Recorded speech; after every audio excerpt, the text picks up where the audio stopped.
ایک صاحب نے سوال کیا ہے کہ اسلام نے، قرآن و حدیث نے عورتوں کو کیا دیا؟ تو جواب سنیے گا۔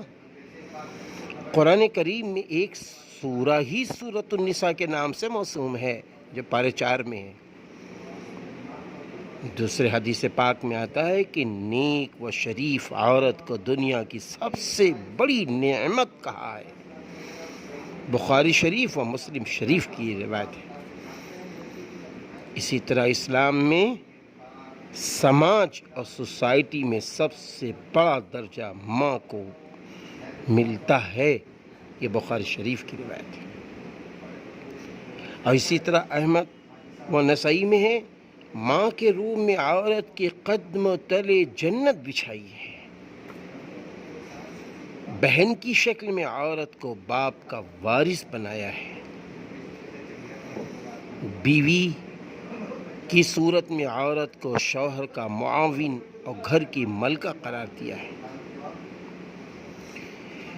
بیٹی کی حیثیت سے عورت کو حصول جنت کا ذریعہ بتایا ہے، احمد و ترمذی میں ہے۔ اور اسی طرح فرائض و اوامر و احکام میں مرد و عورت کو دونوں کو برابر و یکسانیت کا درجہ دیا گیا ہے۔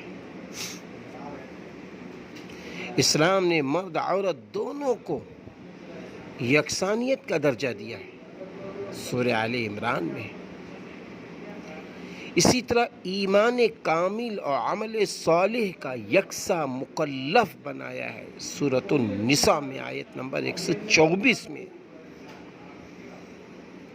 دونوں کو اسلام کے 10 اعمال حسنہ میں برابر کا شریک قرار دیا ہے، البتہ دونوں کے میدان کار الگ الگ ہیں۔